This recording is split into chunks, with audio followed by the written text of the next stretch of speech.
Hello friend, welcome to fearless world. और आज एक नए टॉपिक के साथ जॉब साइकिल चेक जिसका नाम है, ये मनोज कुमार राणा जो कि हमारे एक सब्सक्राइबर हैं, उनके कमेंट करने के बाद मैं जॉब साइकिल चेक के बारे में वीडियो बना रहा हूँ, जिसमें ये जनरली क्या होता है, एसओपी को रिवाइज करने के लिए यूज़ किया जाता है। जैसा कि जानते हैं, अगर कोई भी ऑपरेशन हो रहा है तो उसके लिए एक एसओपी बनाने की आवश्यकता होती है, यानी कि हमको स्टेप बाय स्टेप क्या करने हैं और उसमें क्या खतरा है, और उसका वहाँ पे हीरा भी बनता है जिसको hazard identification and risk assessment बोलते हैं। तो ये हीरा बनाने के बाद तो होता क्या है कि हमेशा कुछ ना कुछ मॉडिफिकेशन होता है, जिसमें आवश्यकता होती है कि फ्यूचर में उस एसओपी में कुछ रिवाइज किया जाए। अगर एक ही एसओपी अगर बराबर यूज़ करते हैं तो उसमें जो रियल सिचुएशन है और जो हमारा एसओपी है उसके बीच में गैप हो जाता है, और जिससे कि अगर सेम एसओपी फॉलो किया जाए तो एक्सीडेंट होने का चांस रहता है फ्यूचर में। तो एसओपी को रिवाइज करने के लिए जॉब साइकिल चेक यूज़ करते हैं, जिसमें टीम जो है उसको एसेस करती है और वो पता करती है कि कितना गैप है हमारा करंट एसओपी में और अभी जो होना चाहिए, और उसके बाद मॉडिफाई किया जाता है और फिर से उसको इम्प्लीमेंट किया जाता है। तो आई होप आपको जॉब साइकिल चेक समझ में आया होगा। अब आगे बढ़ते हैं इसके स्टेप बाय स्टेप। तो जैसा कि यहाँ पर देख पा रहे हैं कि job cycle check is a process to identify gaps in the existing operational control and modifying risk assessment. It also help in reviewing the implementation system। और आइए देखते हैं कि इसके स्टेप क्या होते हैं जेसीसी को यूज़ करने के लिए। तो सबसे पहले हम क्या करते हैं कि identify critical process. Normal process नहीं जिसमें एक्सीडेंट ज़्यादा होने का चांस रहता है, जैसे कुछ बॉयलर को ऑपरेट कर रहे हैं, कुछ एक्सप्लोजन हो सकता है, या कुछ ज़्यादा क्रिटिकल मतलब कि नॉर्मल नहीं। तो सबसे पहले क्या करते हैं कि आइडेंटिफाई क्रिटिकल प्रोसेस, कोई क्रिटिकल प्रोसेस को आइडेंटिफाई करते हैं और उसके बाद वहाँ पे डिफाइन फ्रीक्वेंसी ऑफ जेसीसी, जैसे महीने में 2 बार करना है, 3 बार करना है या 1 बार करना है, ऐसा एक फ्रीक्वेंसी डिसाइड करते हैं, क्योंकि एसओपी को रिवाइज करने की आवश्यकता होती है। और फिर जो है हम क्या करते हैं, वहाँ पता करते हैं कि इज देयर एसओपी। अगर वहाँ पे एसओपी नहीं है उस क्रिटिकल प्रोसेस के लिए तो सबसे पहले तो एसओपी बनाना पड़ेगा, और अगर एसओपी है तो आगे बढ़ेंगे। तो अगर देखिए, अगर एसओपी नहीं है तो यहाँ नेक्स्ट जो बॉक्स बताया गया है उसमें क्रिएट एसओपी। फिर आप जब क्रिएट कर लेते हैं तो फिर आप नेक्स्ट प्रोसेस यानी 5th नंबर में आते हैं। इसमें क्या है कि define work team for JCC. हम एक टीम बनाते हैं जिसमें हमारे लाइन मैनेजर और कुछ ऑपरेटर्स को ले लेते हैं, जिसमें एक टीम बन जाती है जो कि उस क्रिटिकल प्रोसेस से रिलेटेड हो। तो एक टीम बनाते हैं और फिर जो है टीम बनाने के बाद रीड एसओपी ऑफसाइट, हम बैठ के एक ऑफिस में उस एसओपी को पढ़ते हैं और समझने की कोशिश करते हैं कि ये एसओपी कैसा है। ये हम पहले जो बना हुआ है उसको पढ़ेंगे ऑफ साइट, वो भी जहाँ पे काम हो रहा है वहाँ पे नहीं, ऑफ साइट। उसके बाद check applicability of the SOP to the work site, और वहाँ पे चेक पता करेंगे कि क्या इसकी एप्लीकेबिलिटी है, हमारा जो अभी एग्जिस्टिंग जो ऑपरेशन है उसके अनुसार ये अप्लाई कर सकते हैं या नहीं कर सकते हैं। अगर नहीं कर सकते तो और ये करेंगे, ये check the applicability of the SOP at work site to the work site and check check the applicability of SOP to work site. और उसके बाद जो है अगर नो है तो रिवाइज एसओपी, और अगर यस है तो आगे बढ़ेंगे। अगर एसओपी जो है उसके मैच नहीं हो रहा है तो उसको रिवाइज करेंगे। अब 11 जो स्टेप है, SOP met but training is insufficient, यानी कि हमारे वर्कर को सबको पता नहीं है एसओपी के बारे में। वो तो एप्लीकेबिलिटी उसकी अच्छी है, वो अप्लाई कर सकते हैं, लेकिन एसओपी पर ट्रेनिंग की आवश्यकता होती है। तो हम क्या करेंगे, retrain the employ and employees, मतलब जो भी उस प्रोसेस से रिलेटेड है उसको रीट्रेन करेंगे और फिर क्या करेंगे, रिकॉर्ड इन वर्कशीट। उसको एक वर्कशीट में रिकॉर्ड करेंगे ताकि उसको जस्ट IMS के डॉक्यूमेंट की तरह उसको मेंटेन करेंगे ताकि हम उसको ऑडिट के टाइम में दिखा पाएँ। तो आइए जानते हैं step in job cycle check. तो इसमें मैं बता दूं, जब यहाँ पे जो है यहीं पे जो है रिवीजन जो JCC का जो फॉर्म है यहीं पे भरते हैं और भरने के बाद जो है यहीं से उसमें पता चल जाता है कि कहाँ गैप है, तो उसको एक नया जो रिवीजन करते हैं तो यही एक प्रोसेस है जहाँ पे JCC यहाँ अप्लाई होता है और रिवाइज करते हैं। और उसमें ये भी अगर पता चल जाता है कि अगर गैप नहीं है तो फिर आगे बढ़ जाते हैं। तो यही मेन काम होता है, गैप को एनालिसिस करना JCC का। तो steps in job cycle check, तो सबसे पहले क्या करते हैं, रिव्यूअर प्रिपरेशन। उसमें जो हम कैसे करेंगे इसके बारे में इसमें दिया हुआ है। तो रिव्यूअर प्रिपरेशन, लाइन मैनेजर और सुपरवाइजर जो रहेंगे वो अपना प्रिपरेशन करेंगे और उसके पहले उसके बाद क्या करेंगे, प्री जॉब इवेल्युएशन करेंगे। मतलब पहले बैठ के SOP पढ़ेंगे और स्टेप बाय स्टेप पहले समझेंगे, समझने के बाद फिर ऑन द जॉब इवेल्युएशन करेंगे, यानी कि जहाँ पे ऑपरेशन हो रहा है तो जैसा हमने पहले SOP बनाया उसके अनुसार मैच हो रहा है कि नहीं। फिर फाइनल इवेल्युएशन होता है और रिपोर्टिंग। यही जो है steps in job cycle check होता है। तो आइए देखें स्टेप बाय स्टेप क्या होता है। तो रिव्यूअर प्रिपरेशन में क्या करेंगे, तो as per schedule the reviewer team, जैसे शेड्यूल मैंने बताया कि शेड्यूल अगर आपने फ्रीक्वेंसी सेट किया है कि अगर महीने में 2 बार करना है, 1 बार करना है, तो क्या रिक्वायरमेंट है आपके कंपनी का, उसके अनुसार आपने एक फ्रीक्वेंसी सेट किया है, उस सेट के अनुसार आपको रिव्यू करना है। तो सबसे पहला स्टेप के बारे में हम डिस्कस कर रहे हैं यहाँ पे। As per schedule the review team leader makes an appointment with the area of the job as time and location of the preview and execution of the job. तो उसके अनुसार वो लोग अपॉइंट लेंगे और वहाँ पे ये करेंगे, इवेल्युएशन करेंगे लोकेशन पे। और the reviewer optionally make a photocopy of the procedure to be viewed for the use as a working copy or alternatively and in the addition use a checklist। Reviewer चाहे तो एक अपना बना सकता है फोटो कॉपी की हम procedure का, कि कैसे प्रोसीजर वहाँ पे हम क्या चेक करने जा रहे हैं, मतलब वो प्रोसीजर पहले क्या था और बाद में क्या होगा। तो पहले का एक वो फोटो कॉपी ले सकता है या एक चेकलिस्ट बना सकता है, हमको स्टेप बाय स्टेप क्या चेक करने हैं। तो सबसे पहला काम ये है। और दूसरा काम है pre job evaluation.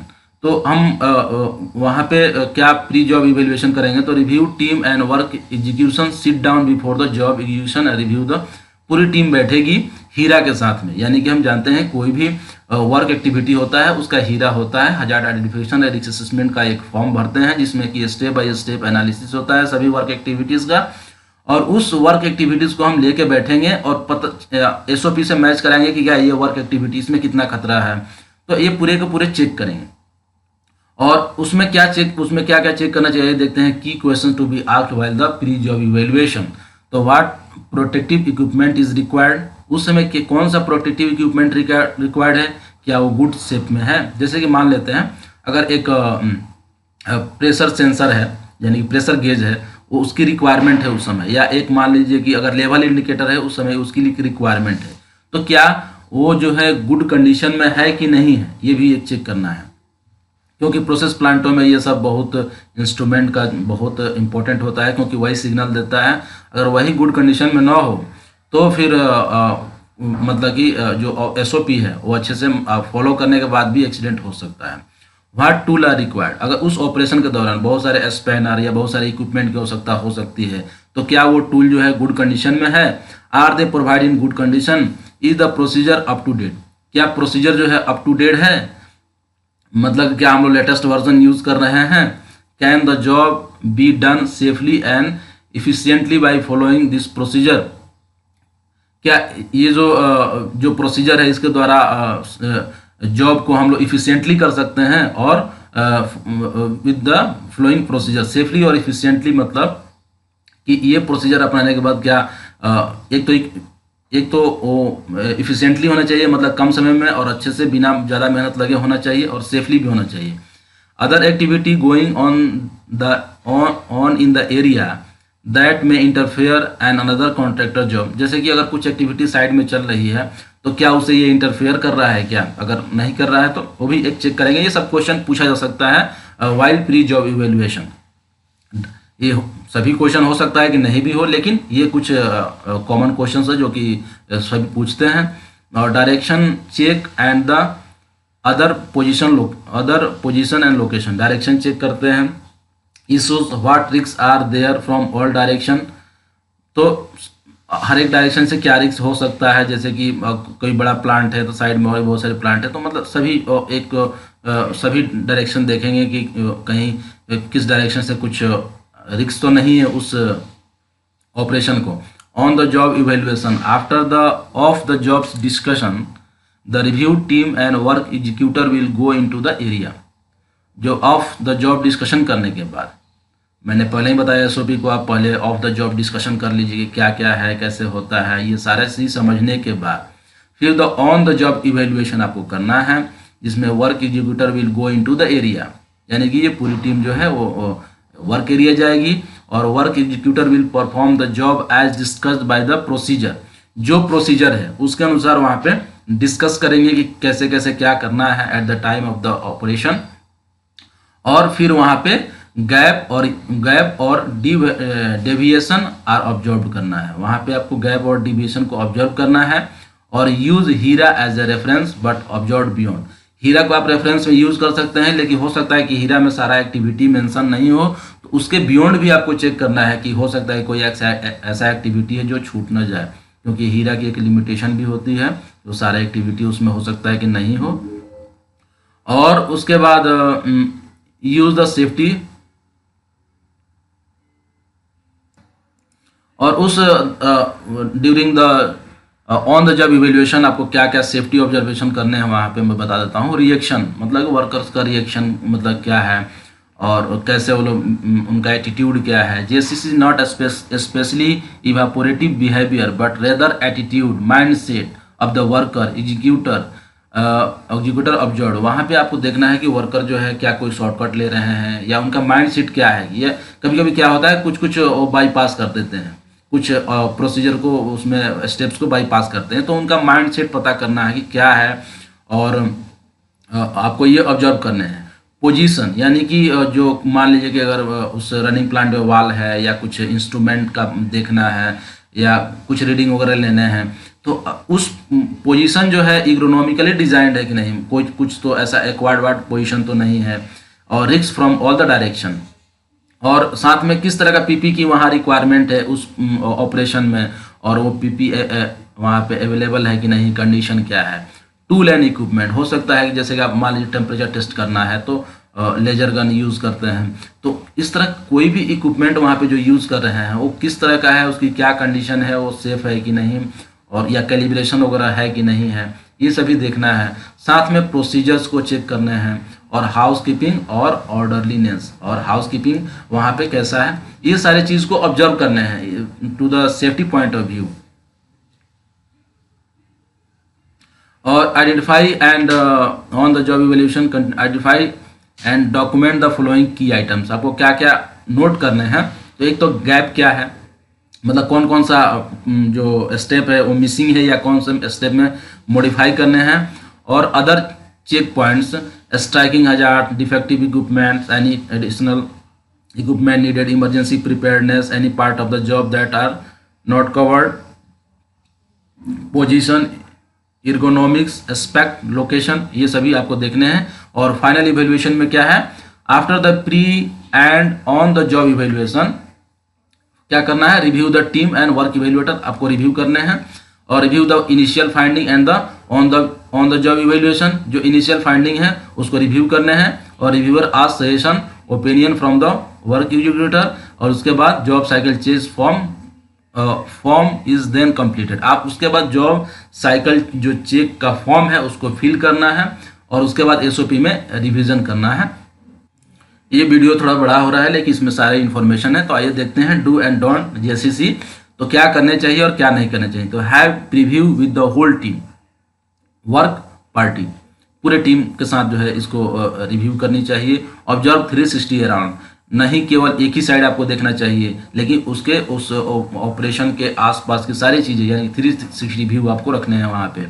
Gate worker confidence और strive for real life work situation, जैसे कि होता क्या है कि प्रोसीजर में कुछ और लिखते हैं, करते कुछ और है, तो आपको रियल लाइफ सिचुएशन को जानने की कोशिश करनी है। और JCC team leader interact with the supervisor work executor leader, ये जेसीसी जो टीम है वो सबके साथ इंटरेक्ट करेगी। और स्टॉप इमीडिएट हजार्ड सेफ्टी, और कोई इस तरह का कुछ जो ज़्यादा हाई रिस्क है तो उसको स्टॉप भी कर सकता है। Time out at proper moment, और have workers involvement and allow for their suggestion, आपको वर्कर्स को इन्वॉल्व करने हैं और उसका सजेशन भी, have workers involvement and allow for their suggestion. Have review with whole team, और क्या नहीं करनी चाहिए तो have review with supervisor work execution leader only, inspect use mobile और not use and them, interfere directly and individually with work execution member, interrupt at member moment and create unsafe situation, और have a review with supervisor work executor leader only, जैसे worker के साथ नहीं करना, ये जो है इसका डोंट है।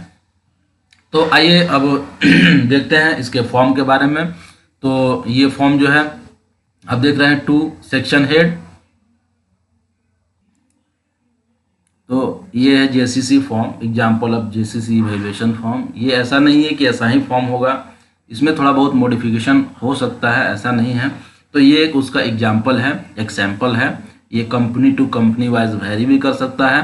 तो जनरली क्या रहेगा इसमें, टू द सेक्शन हेड आप लिखना है, डेट लिखना है, और फ्रॉम जो मेंबर रहेंगे, एक्टिविटी क्या, किस एक्टिविटी का आप जो है जेसीसी करने जा रहे हैं ये यहाँ पे लिखना है, और name of the other employ who participated in the process of JCC, जो भी टीम मेंबर है वहाँ पे यहाँ पे नाम लिखना है। और नाम लिखने के बाद कंडीशन ऑफ हाउस कीपिंग क्या है तो आपको यहाँ लिखना है, सेटिस्फैक्ट्री, पुअर जो भी है वहाँ पे लिखना है। और unsafe act practices and condition observe, yes और नो आप में देना है यहाँ पे। और describe a skeet board on the which person was standing was not adequate to do the jam cleaning, उस डिस्क्रिप्शन डालने हैं यहाँ पे। और पीपीई वहाँ पे एडिक्वेट है कि नहीं है, वर्न है कि नहीं, यानी कि पहना है कि नहीं, तो ये आपको वहाँ पे टिक करने हैं। और टूल एंड टैगल्स की जो एबिलिटी है, रेडी है, कंडीशन कैसा है, रिप्लेसेबल है, जो भी है आप वहाँ पे पुट करने हैं। और पुट करने के बाद अदर हजार्ड नोटेड, कोई ऐसा हजार्ड है वहाँ पे नोटेड किया गया है, यस और no. Hazard identification and risk assessment वहाँ पे है कि नहीं, अप टू डेट है कि नहीं है, और ये सब वहाँ लोग जानते हैं नहीं, फॉलोड किया जा रहा है कि नहीं, ये सभी आपको यस और नो में टिक करने हैं। What is needed to make this operation safer, more efficient and, अब क्या अगर इसको और प्रोसेस को सेफ करना है, इफिशिएंट करना है और उसकी क्वालिटी इम्प्रूव करनी है तो उसके बारे में यहाँ पे भरने हैं। स्टैंडर्ड प्रैक्टिसेस और सेफ्टी रूल्स वहाँ पे है कि नहीं है। एम्प्लॉय कमेंट्स, वहाँ पे जिस तरह का भी रिक्वायरमेंट है, जैसे कि मैंने कुछ एग्जांपल दिए थे चूट क्लीनिंग का, तो inspection door position to be changed and additional platform with proper access is to be made for work execution, ये उसमें मॉडिफिकेशन एम्प्लॉय का कमेंट था कि आप ऐसा करेंगे और अच्छे से वहाँ पे हो जाएगा। और एम्प्लॉय सिग्नेचर, यहाँ पे जो भी पार्टिसिपेंट थे वहाँ पे सिग्नेचर करेंगे। और सुपरवाइजर सिग्नेचर विथ कमेंट, उनकी क्या सजेशन है, signature and comment from area in charge जो, और comment on HOD with signature, और इम्प्लीमेंट द सजेशन, यस और नो, ये जो सजेशन है वो इम्प्लीमेंट करने के नहीं, यस और नो। अगर यही जो है एसओपी में वहाँ पे इम्प्रूव किया जाएगा। तो आपने जो देखा वो सजेशन हमने लिया वर्कर से, और लेने के बाद जो है वहाँ पे हमने फिर उस चीज़ को जो है उसके एसओपी में इम्प्रूव करेंगे, यही फीड वहाँ का जो है फीड रहेगा। Comment suggestion if described yes is no and not applicable, और forwarded to the right with the HIRA, और रिकमेंडेशन इंटरप्टेड यस और no, no recommended number of field, communicate to the RNPSC representative for considering changes in the standard, और reference number ये है, और signature with the date, और right of HIRA, और ये जो है,